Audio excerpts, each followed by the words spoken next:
Hello， 大家好，我是 Liz。今天想跟大家介绍一道名厨的招牌菜，第一次登场的呢就是侯布雄的马铃薯泥。可是马铃薯泥听起来很普通，很家常。不，这个马铃薯泥不一样哦，它可是那个最会摘星星的男人奠定他生涯的一道料理。甚至侯布雄本人也说，他的一切都有赖于这些马铃薯泥。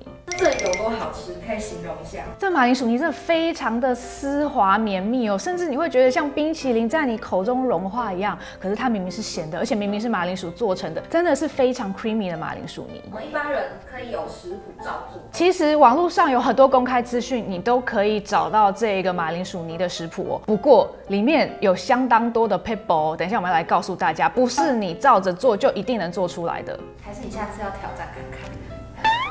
好，那来拍一支影片哦，好不好 ？OK， 我下次挑战一下。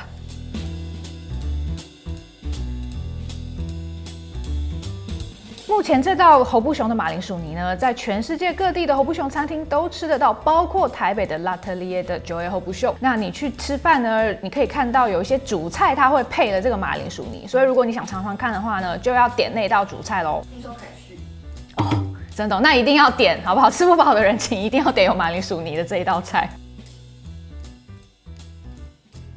那今天的主角马铃薯泥为什么听起来很简单，却是招牌经典呢？这就要说到侯布雄的料理哲学。他的料理哲学一个重点是返璞归真。在侯布雄开他的第一间自有餐厅 Jaman 的时候，那是1981年。当时fine dining餐厅其实不太会端出马铃薯料理，因为他们觉得马铃薯端不上台面。可是当时侯布雄他就做了这一道马铃薯泥，而他的重点是他想要让马铃薯发挥它原本的滋味。那侯布雄他就打破常规，只用4种食材，就是马铃薯、奶油、牛奶和盐，创造出属于它的招牌菜色。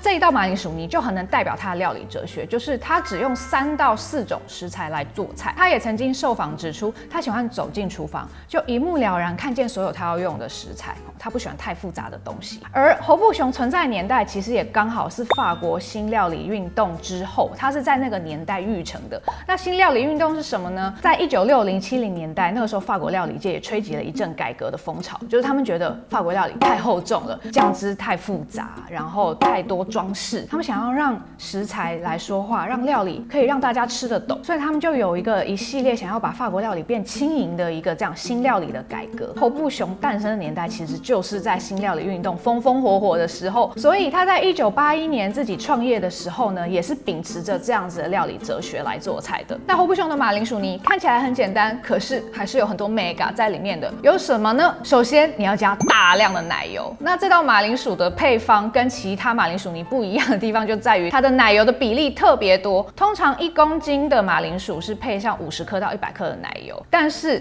侯布雄他用上了250克的奶油哦，所以才能够有那么 creamy 那么浓郁，简直就像奶油一样的风味了。第二个重点是奶油也要选择，他用的奶油是法国很知名的手工奶油博迪耶。那博迪耶为什么厉害呢？它的制成相当的复杂。首先是他坚持要使用布列塔尼的2种牛，豪斯登跟诺曼的有机生乳作为原料。再来，它要静置使乳脂和牛奶分离，然后经过36小时的熟成，然后还要再经过1个小时的搅拌脱水，然后再视气候的湿度来进行15到30分钟的揉捏跟调味，最后才放到木质的盒子里面去塑形，所以是一个相当贵重高纲的奶油。这样听起来很腻耶。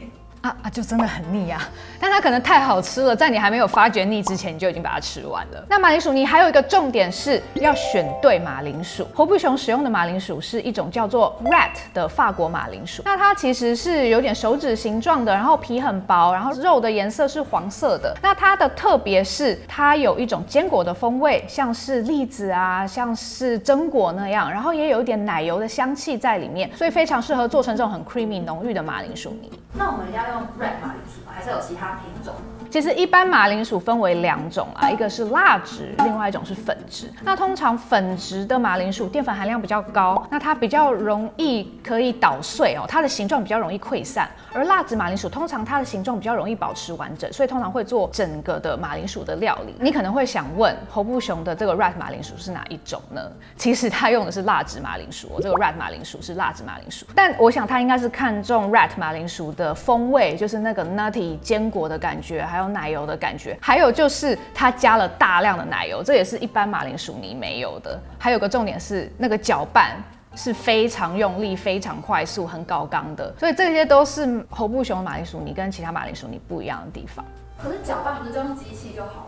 如果你用机器的话，它可能会打得太浓稠，那口感也不一定会很好，所以它还是强调你要用手工自己去搅拌。那像曾经帮侯布雄工作过的英国名厨 Tom Atkins， 他就说，他当年真的是搅到手肘的每一寸肌肉都用到了哦，所以真的是很辛苦的一道菜。那有关搅拌呢，其实在马铃薯煮熟并且先捣碎一些之后，你是要把冰过的奶油一点一点慢慢的加入，然后你一边加奶油一边搅拌，然后最后还要再加入热的牛奶，再把它整体搅拌到均匀才会完成。这样大概要花多久？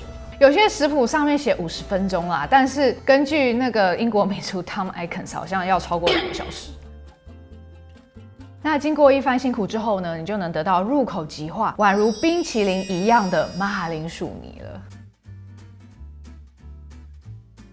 最后帮大家复习一下侯布雄这位传奇名厨的重要生涯哦。侯布雄是在2018年去世的，而他曾经有全世界最会摘星星的男人一称。他的最高纪录是在2016年摘过32颗星。为什么他会这么会摘星呢？其实回到他的第一间餐厅，就是在巴黎1981年开设的 Jaman， 当时他就很厉害了，他在开幕的第1年就摘1星。隔年摘2星，而在1984年他就摘到了3星的最高荣誉。而他曾经在50岁的时候宣布退休，环游世界主持电视节目。后来他复出的时候，又是全世界轰动。当他复出时，就是在2003年，他开幕了目前台北也有的 L'Atelier 的9A 侯布雄。当时他有个创新，就是他用板前的概念来设计一个用餐的吧台，而这个是他去日本吃寿司之神树基屋乔次郎的时候得到的概念。他希望客人跟厨师之间距离是更近的。后来他就在全世界开启了 L'Atelier 的9A 侯布雄这样子的比较轻松的餐厅形式，而这一间连锁餐厅呢，也帮他摘下了好多米其林星星，包括台北的。而台北的呢，在这2年是都有摘下2星的荣誉。虽然侯布雄已经在2008年去世了，但是他对于全世界餐饮界的影响力非常深远，对于台湾也是有发挥他的影响力的哦。大家知道的台北的侯布雄餐厅，其实是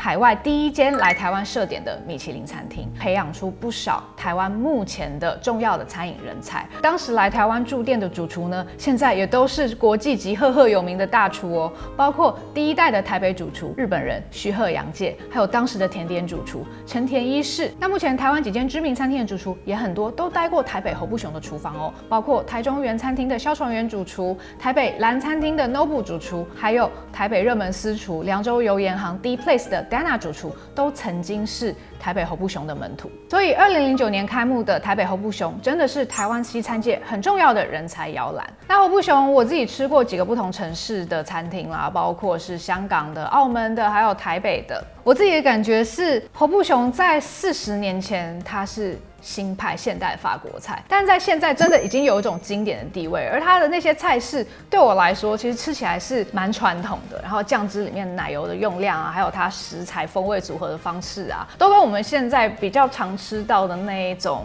新派的很有主厨个人概念的法菜不太一样。对我来说，那其实是一种老的味道。这样的老的味道能够被保留下来，我也觉得还蛮珍贵的。那大家如果想要去体验一下，就是你知道现代法菜的不同层级，就是现代法菜中比较传统的味道，那我是还蛮推荐大家可以去台北的侯布雄品尝看看。那大家还想听我解说哪一位名厨的招牌菜呢？或是你对今天的马铃薯泥有什么样的想法，都欢迎留言告诉我哦。最后，喜欢我们的影片，不要忘记按赞、分享，并且订阅、开启小铃铛哦。我们下次见，拜拜。